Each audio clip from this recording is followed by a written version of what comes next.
Selamat pagi anak-anak. Pada pembelajaran pagi hari ini kita akan membahas mengenai teks cerita sejarah. Teks cerita sejarah adalah teks yang menjelaskan dan menceritakan tentang fakta dan kejadian masa lalu yang menjadi latar belakang terjadinya sesuatu yang mempunyai nilai sejarah.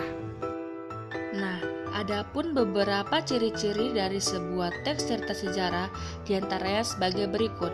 Pertama, disajikan secara kronologis atau urutan peristiwa atau urutan kejadian.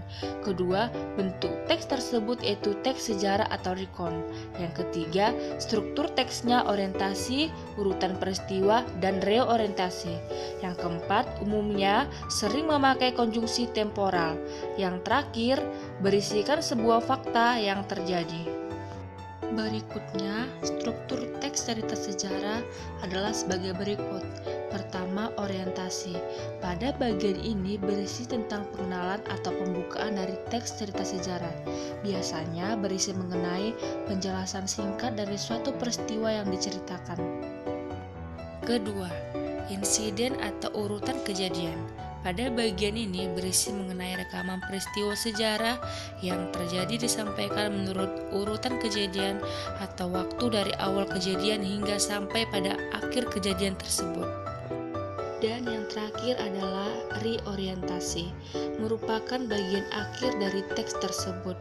Biasanya pada bagian ini berisi mengenai komentar pribadi dari si penulis itu sendiri mengenai kejadian yang ditulisnya. Namun ada juga beberapa teks cerita sejarah yang tidak menambahkan bagian penutup ini. Itu sah-sah saja, karena bagian ini hanya sebagai opsi atau pilihan saja.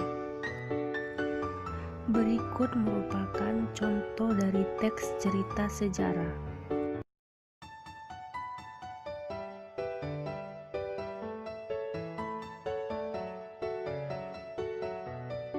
Sekian video pembelajaran yang Miss berikan.